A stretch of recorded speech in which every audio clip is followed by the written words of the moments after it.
Praise the lord. యేసునామమే జయము. మన రక్షకుడు మన విమోచకుడైన యేసుక్రీస్తు అతి పరిశుద్ధమైన నామంలో అందరికీ వందనాలు. చిన్న ప్రార్థన ద్వారా ఈ రాత్రికాల సమయంలో వాక్య భాగం ధ్యానించుకుందాము.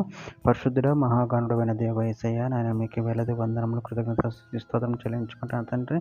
ఆయన రాత్రికాల సమయంలో ప్రభు వాక్య భాగం ధ్యానిస్తుండగా వాక్య భాగం అర్థమట్లు సహాయం చేసి మీ కృపలో బలపరిచి మీకు మాదిరిగా మమ్మల్ని నడిపించమని చిన్న ప్రార్థన యేసునామములో అడిగి వేడుకుంటున్నాను తండ్రి. Amen amen.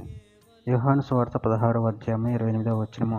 నేను తండ్రి యొద్ద నుండి బయలుదేరి లోకమునకు వచ్చి ఉన్నాను, మరియు లోకమును విడిచి తండ్రి యొద్దకు వెళ్ళుచున్నానని వారితో చెప్పాను. ఆమె దేవుడి వాక్య భాగం దీవించును గాక. ప్రభునందు ప్రియులారా, ఇక్కడ వాక్య భాగంలో గమనించినట్లయితే, నేను తండ్రి యొద్ద నుండి బయలుదేరి లోకమునకు వచ్చి ఉన్నాను, మరియు లోకమును విడిచి తండ్రి యొద్దకు వెళ్ళుచున్నానని వారితో చెప్పాను. అదేవిధంగా వాక్య భాగంలో గమనించినట్లయితే యోహాను సువార్త 8వ అధ్యాయం 14వ వచనంలో, యేసు నేను ఎక్కడి నుండి వచ్చుతును ఎక్కడికి వెళ్ళుదునో నేను ఎరుగుదును గనుక నన్ను గూర్చి నేను సాక్ష్యం చెప్పుకునేను, నా సాక్ష్యం సత్యమే. నేను ఎక్కడి నుండి వచ్చుచున్నానో ఎక్కడికి వెళ్ళుచున్నానో మీరు ఎరగరు. యోహాను సువార్త 14వ అధ్యాయం 28వ వచనం.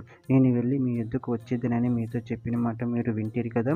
తండ్రి నాకంటే గొప్పవాడు గనుక మీరు నన్ను ప్రేమించిన యెడల నేను తండ్రి యొద్దకు వెళ్ళుచున్నానని మీరు సంతోషింతురు. యోహాను సువార్త 17వ అధ్యాయం 11వ వచనంలో, నేను ఇకను లోకంలో ఉండను గాని మీరు లోకంలో ఉన్నారు, నేను నీ యొద్దకు వచ్చుచున్నాను. పరిశుద్ధుడైన తండ్రి, మనము ఏకమై ఉండలాగును వారును ఏకమై ఉండినట్లు నాకు అనుగ్రహించిన నీ నామమునందు వారిని కాపాడుము. సామెతల గ్రంథం 8వ అధ్యాయం 30వ వచనము. నేను ఆయన యొద్ద ప్రధాన శిల్పిని అనుదినము సంతోషించుచు నిత్యం ఆయన సన్నిధిని ఆనందించుచుంటిని. యోహాను సువార్త 3వ అధ్యాయం 13వ వచనము. మరియు లోకంలో పరలోకం నుండి దిగి వచ్చిన వాడు అనగా పరలోకంలో ఉండు మనుష్య కుమారుడు తప్ప పరలోకమునకు ఎక్కిపోయిన వాడెవడునూ లేడు.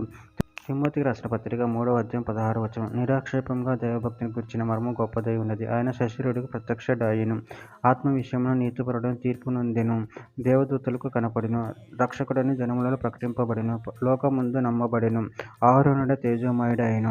చివరిగా ఒక మాట, హెబ్రీయులకు రాసిన పత్రిక 9వ అధ్యాయం 24వ వచనం.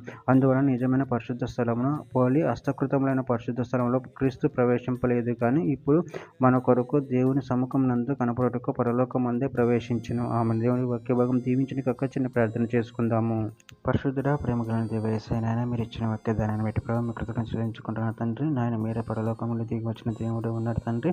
మా కొరకు ప్రభు మమ్మల్ని విమోచించడం కొరకు ప్రభు మీరే మమ్మల్ని రక్షించే దేవుడే ఉన్నారు ప్రభు. దాన్ని బట్టి ప్రభు కృతజ్ఞతలు చెల్లించుకుని మీ ప్రేమ కృపలో కాచి కాపాడమని చిన్న ప్రార్థన చేసిన నామములో అడిగి వేడుకుంటున్నాను తండ్రి. Amen amen.